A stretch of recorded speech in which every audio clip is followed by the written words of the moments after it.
welcome back to Vibrato Week. We're going to have a little heart-to-heart today about the 3 most common mistakes you can make when trying to learn vibrato and how to avoid them. Common mistake number 1 is basically trying to do vibrato. That is, without some kind of training to prepare underneath and create the proper conditions. Here are some of the main things that can happen when you just launch right into trying to do vibrato.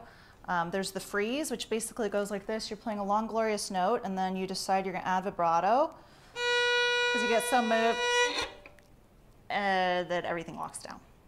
The other thing that can happen when you just throw in some vibrato here without the prep exercises is the violin shake. There's the press. This is where you just kind of like press and release your finger. There actually is somebody who has mastered this. Check out Robo Fiddler.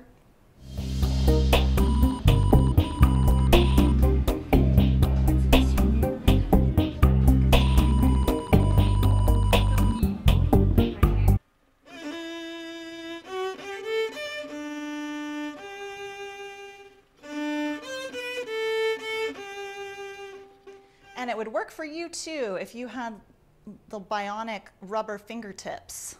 Meanwhile, as you could see in my demo, it just doesn't really vary the pitch that much to just press the finger. And then this one is my favorite because, gosh, it's so tempting to do.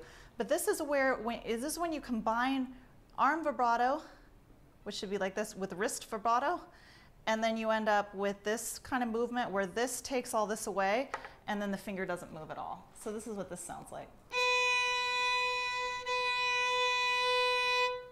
If you've experienced any of these, it's really just a sign that you're a good student and you're probably doing a good job on some of the base techniques that you've learned. You have to train up some finger flexibility and a new hand position before your vibrato instincts are going to be fruitful. And by the way, vibrato fruit is delicious.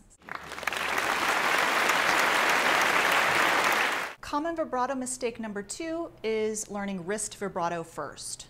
This is my opinion, because wrist vibrato is harder. It takes longer to develop.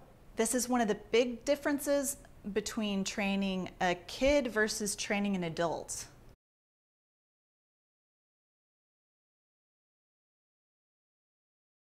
Here's a demo where I'll use the visual of this ball to show you how the movement is generated from a different place but creates the same effect on the pitch.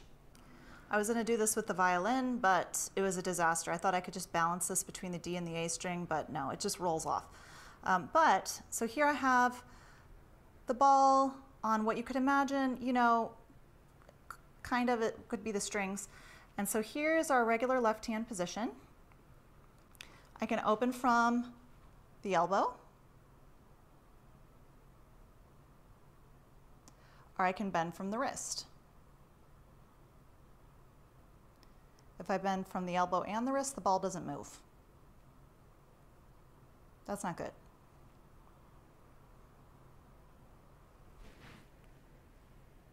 Kids, it's good to start wrist early because they have all the time in the world. As an adult, you're usually eager to make the music that you've worked so hard to learn sound better sooner. So starting with the wrist makes it more likely that you're going to skip some of the training steps and stay stuck and frustrated. At these moments that you wonder, is it true what they said that I'm too old to learn? This is a trap. So I say learn arm vibrato first. It develops faster so you can get on with playing and enjoy that confident sound of playing vibrato. At that point, you'll already have all of the exact finger mobility and strength to be able to more easily train up the wrist vibrato. I play almost completely arm vibrato on stage and in the records that I record with my bands. Probably because I learned late, so I grabbed the one that worked for me the soonest. Common vibrato mistake number 3, waiting too long to start. This is another bit of controversy. Opinions are all over the place, so it seems like another one of these catch-22s of learning the violin. My take is to start on the early side so you can start enjoying your own playing sooner, so you can know where you're headed. You can catch your own left-hand bad habits before they even form, and be your own best coach, because chances are you're probably not going to have time to go to lessons once or twice every single week. I hope you've enjoyed this overview of the common pitfalls, so now you can keep an eye out and completely avoid them. This stuff gets me all fired up. And I'll see you soon for the final segment of Vibrato Week, titled 3 Steps to a Luscious Arm Vibrato. Ta-da! See you there. It's another benefit of arm vibrato. You get to show off your guns.